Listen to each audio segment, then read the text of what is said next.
नेता विरोधी पक्ष ने सदन की कार्रवाई प्रारंभ होते ही इस मुद्दे को उठाया और आपने भी उसको छेड़ा है। लेकिन मैं आपके छेड़ने की स्थिति को उससे आपकी इस मजबूरी को जान सकता हूं, जिसके बारे में एक छोटी सी कहावत है कि चोर की दाढ़ी में तिनका।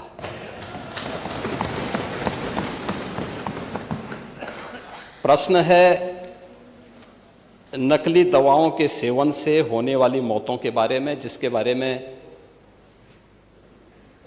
उनको उत्तर दिया गया है कि इस प्रकार के कोई भी प्रकरण अभी तक उत्तर प्रदेश सरकार के संज्ञान में नहीं है। दूसरा, समय समय पर इस दिशा में खाद्य सुरक्षा और औषधि प्रशासन विभाग के द्वारा छापेमारी की कार्रवाई भी होती है। उत्तर प्रदेश के अंदर कोडिन कफ सिरप के मामले में, जिसको नेता विरोधी दल, मैं तो ये मानता था कि उम्र के चौथे पड़ाव पर व्यक्ति सच बोलने का आदि कम से कम इस उम्र में तो होगा ही, लेकिन इस उम्र में भी इस समाजवादी उनको झूठा बुलवा देते हैं। इस उम्र में तो कम से कम उसे झूठ मत बुलवाओ भाई, सच बोलने के उनको आदी होना चाहिए। और तो चेयर पे बैठ चुके हैं लंबे समय तक, स्पीकर के रूप में उन्होंने सदन को आगे बढ़ाया है। कोडिन कफ सिरप से उत्तर प्रदेश के अंदर कोई मौत नहीं हुई है। एक। दूसरा, इस मामले में एनडीपीएस के अंतर्गत कार्रवाई होगी। ये उत्तर प्रदेश सरकार इस मामले को कोर्ट में जीती है, उत्तर प्रदेश ने इस मामले को लड़ा है। तीसरा, उत्तर प्रदेश में इसका जो सबसे बड़ा होलसेलर, जो बड़े होलसेलर हैं, जिसको सबसे पहले एसटीएफ ने पकड़ा था 2016 में, उसको लाइसेंस समाजवादी पार्टी ने जारी किया था। जो फोटो रिलीज हो रही हैं, देश के अंदर दो नमूने हैं, एक दिल्ली में और एक लखनऊ में बैठते हैं। जब देश में कोई चर्चा होती है तो तुरंत वह देश छोड़ करके भाग जाते हैं। और मुझे लगता है कि यही आपके बबुआ के साथ भी हो रहा होगा।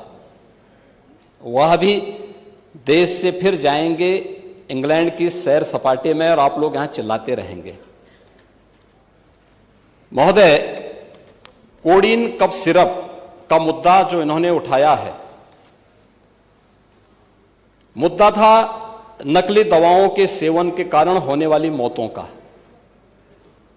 और उसके बारे में हमने पहले ही बताया है कि नकली दवा के कारण होने वाली मौत के प्रकरण की कोई भी बात अभी तक शासन के संज्ञान में नहीं आई है। और समय समय पर एफएसडीए विभाग इसको लेकर के छापेमारी करती है, कार्रवाई करती है। कंपनियों में भी इस प्रकार की कार्रवाई होती है। यूपी के अंदर कोडिन कफ सिरप, इसके केवल स्टॉकिस्ट हैं, होलसेलर हैं। इसका यहां पे प्रोडक्शन नहीं होता है। ये मध्य प्रदेश में, हिमाचल में और अन्य राज्यों में होता है। और जो मौत के प्रकरण सामने आए हैं, वे मौत के प्रकरण अन्य राज्यों में आए हैं। जिन राज्यों में आए हैं, वह जो भी प्रकरण सामने आए हैं, यह तमिलनाडु में बने हुए एक सिरप के कारणों सामने आई है। ये पूरा प्रकरण इलीगल, यानी इसमें एडिटेशन का भी नहीं है, यह इलीगल डाइवर्जन का है। इस डाइवर्जन के माध्यम से इन होलसेलर ने, जिसमें सहारनपुर का भी है, गाजियाबाद का भी है, वाराणसी का भी है, लखनऊ का भी है और कानपुर का भी है, इन लोगों ने इसको उन देशों में पहुंचाया है, उन राज्यों में पहुंचाया है जहां मद्य निषेध है, लेकिन वहां पे नशे के आदी लोगों को इसको लेने की एक आदत सी है, तो वहां पर उसका दुरुपयोग किया गया है। जबकि बिना चिकित्सीय परामर्श के इसका सेवन नहीं हो सकता, खासतौर पर बच्चों के लिए। एडल्ट भी चिकित्सीय परामर्श से ही इसका सेवन करता है। कौन ऐसा व्यक्ति है जिसने कफ सिरप नहीं लिया? खांसी होती है, हर व्यक्ति लेता है, लेकिन चिकित्सीय परामर्श से उसमें लिखा जाता है। क्योंकि पढ़ाई लिखाई से आप लोगों का कोई वास्ता है नहीं, इसलिए आप लोग हमेशा इस प्रकार की बातें करते हैं। अब बात पहले अब सुन लीजिए ना, आपने पूरी बात बोली तो हम लोगों ने आपकी बात सुनी, आप लोग चिल्लाते रहे तब भी हम आपकी बात सुनते रहे। अब कम से कम हमारी बात तो सुन लें। ये कार्रवाई सरकार ने की है और सरकार ने इसके लिए 79 अभियोग अब तक दर्ज किए हैं। इसमें 225 अभियुक्तों को इसमें नामजद किया है। 78 अभियुक्त अब तक गिरफ्तार हुए हैं। 134 फर्म पर एक छापेमारी की कार्रवाई हुई है और इसमें अब तक जिन क्षेत्रों में ये आई हुई अलग अलग राज्यों से जुड़े हुए यह सभी केंद्र हैं और मुझे लगता है अगर आप इसकी गहराई में जाएंगे तो घूम फिर करके वही मामला है कि वो कहीं ना कहीं कोई ना कोई समाजवादी पार्टी से जुड़ा हुआ नेता या उनसे जुड़ा हुआ कोई ना कोई व्यक्ति उसकी चपेट में आता है। और इलीगल ट्रांजैक्शन भी जो हुआ है वह भी आपकी लोहिया बहाने के एक पदाधिकारी के अकाउंट के माध्यम से हुआ है। एसटीएफ इसकी जांच कर रही है। इस पूरे मामले में हाईकोर्ट से उस पूरे मामले को एनडीपीएस के अंतर्गत इस मामले में मुकदमा चलना चाहिए। यह उत्तर प्रदेश सरकार ने इस लड़ाई को लड़ा है और उसको जीता है और इस मामले में कोई भी अपराधी छूटने नहीं पाएगा। और चिंता मत करिए, समय आने पर बुलडोजर एक्शन भी उसकी तैयारी भी रहेगी, उस समय चिल्लाना मत करो। प्रश्न संख्या 5 डॉक्टर रागिनी। नहीं वो ये दिखाना नहीं, पूरा माननीय मुख्यमंत्री उत्तर बड़ा। मेरी बात सुनिए, विषय आपने मेरा बात सुन लीजिए, मेरी बात सुन लीजिए, मेरा निवेदन सुन लीजिए ना।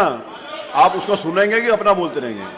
अगर आप अपना बोलते, अगर मेरा निवेदन सुन लीजिए, अगर नियम एक सेकंड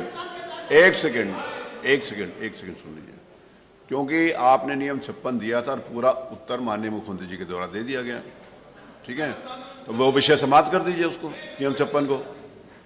नियम 56 का विषय तो पूरा आ गया ना, उत्तर तो आ गया उसमें।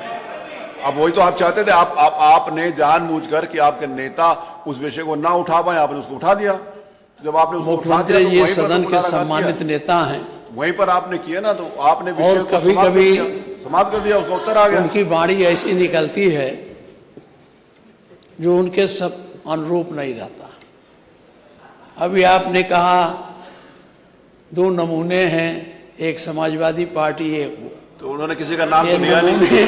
ये नमूने नहीं है, अपने ऊपर कैसे समझ? ये नमूने नहीं है, ये अरे आप नाम तो लिया नहीं, नेता प्रतिपक्ष किसी का नाम तो लिया नहीं। अरे आप क्यों समझते हो उनको?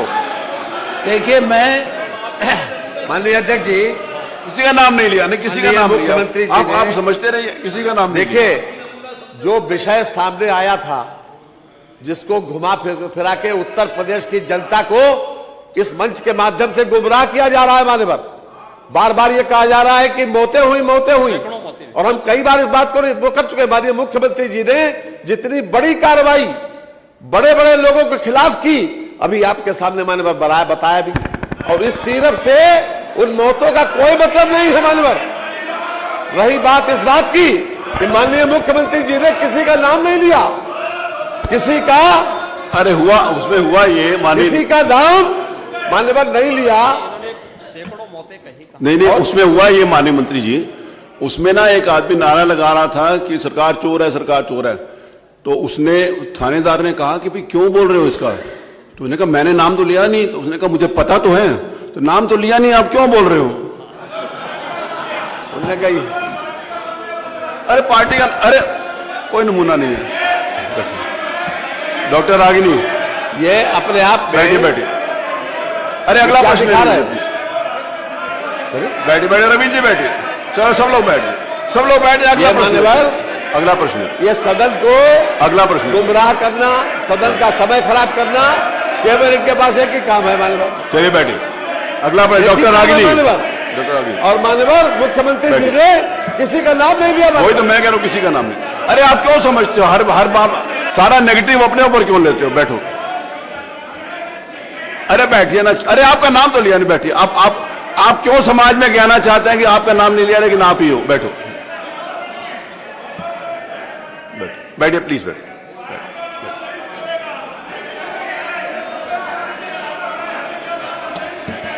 नहीं, उसमें आपने भी तो कहा ना कि सरकार संरक्षण दे रही है, तो सरकार संरक्षण तो उन्होंने बताया आपको। बैठिए, बैठिए प्लीज, बैठिए प्लीज। अरे बैठिए, अरे माननीय अध्यक्ष, अरे बैठो, जो बातें आई हैं बैठो। वो इस तरह से नहीं बोलनी चाहिए।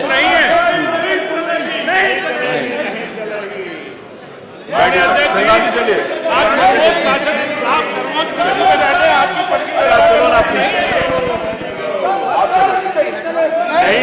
नहीं,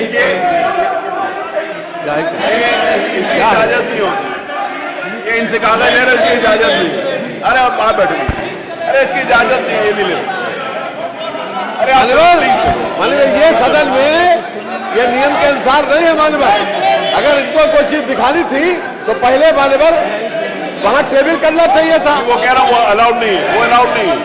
टेबल करना चाहिए था पहले। अरे आप लोग चलो प्लीज, चलो। क्या कहे ये सदन का समय खराब कर रहे हैं मान्यवर। एक नियम उठाया था और उस वक्त तो चर्चा करेंगे, पहले तो प्लीज चलिए, चलिए आप लोग चलो अपने पे। हर चीज का जवाब मुख्यमंत्री जी के द्वारा दे दिया गया पूरा। उसके बाद इसका कोई मतलब नहीं है मान्यवर। ये सरकार पूरी तरीके से जो लोग इसमें दोषी पाए गए उनके खिलाफ कार्रवाई कर रही है। वो सिर्फ उस सिर्फ का कोई मतलब नहीं है मौतों से। उत्तर प्रदेश में एक भी मौत नहीं हुई, उसके बाद भी ये जनता को गुमराह कर रहे हैं, इस मंच को नाजायज तरीके से इस्तेमाल कर रहे हैं। इस देखिए, कोई भी मंच को नाजायज तरीके से इस्तेमाल कर रहे हैं मान्यवर। आप लोग चलो प्लीज, चलो। अरे चलो प्लीज, चलो, चलिए चलिए, आइए चलिए प्लीज, चलिए।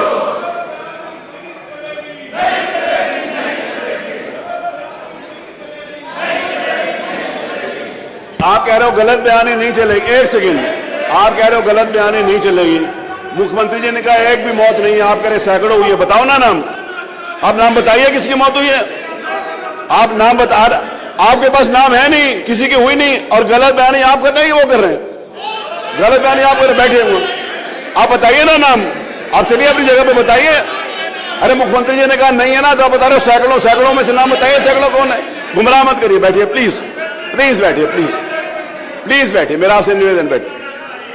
आप बैठो प्लीज, बैठो, आइए प्लीज। अरे वो आप चलिए, कहिए ना, किसने कहा मना किया?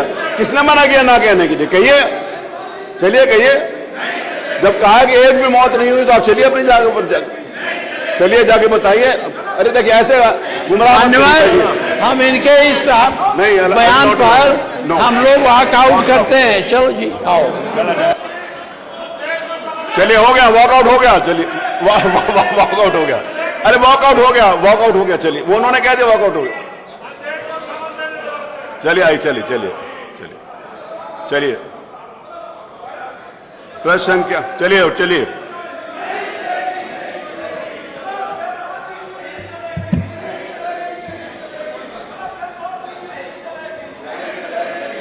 चलिए। प्रश्न संख्या 5, doctor Ragini. Doctor Ragini, doctor Ragini ने पूछना है? नहीं पूछना। चलिए। श्री अनिल प्रधान, नहीं पूछना। चलिए। तूफानी सरोज, नहीं पूछना। चलिए। नाहिद हसन, नहीं पूछना। श्री महेंद्र नाथ यादव, नहीं पूछना। स्वामी ओमवेश, नहीं पूछना। श्री संग्राम यादव, नहीं पूछना। इंजीनियर सचिन यादव, श्री पंकज मलिक, लकी यादव, रविदास मल्होत्रा, अरमान खान, मोहम्मद फहीम इरफान, श्री मुकेश चंद्र वर्मा, श्री पिंकी सिंह, श्री त्रिभुवन दत्त। इनमें से किसी ने भी प्रश्न नहीं पूछना। पूरे 20 प्रश्न ले लिए गए। प्रश्नकाल समाप्त।